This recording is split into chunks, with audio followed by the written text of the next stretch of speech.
Disney didn't embrace AI, they surrendered to it. And in the moment they did, Hollywood changed forever. While everyone was distracted with actors, strikes, and streaming battles, Disney quietly handed over the future of storytelling to machine intelligence. Not because they wanted to, but because they had no choice. Disney's biggest enemy wasn't Netflix. It was time. Productions taking years, costs exploding, artists burning out, franchises collapsing. But AI works at the speed of imagination, and at a cost no human can compete with. Disney has already built internal AI systems to scan scripts, generate backgrounds, reanimate characters, predict box office performance, test storylines before shooting, simulate audiences, build entire scenes without human crews.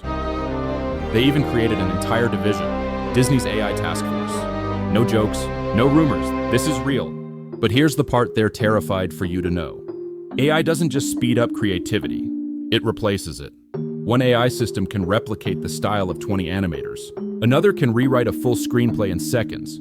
Another can resurrect actors who passed away. Disney doesn't need creators anymore. It needs data. Think about it. Actors aging, problem solved. Massive budgets, reduced to pennies. Artist unions outpaced by algorithms. Franchises losing innovation. AI can generate infinite variations. Disney didn't surrender to AI because AI is powerful. They surrendered because humans weren't fast enough. Everyone thinks AI will replace workers, but Disney is proving something darker. AI will replace entire industries, silently, strategically, invisibly. The mouse isn't in control anymore. The machine is, and the future of entertainment won't be created by storytellers, but by algorithms designed to keep you watching forever. Follow Just Do AI, because the companies you love already surrendered, and you're next.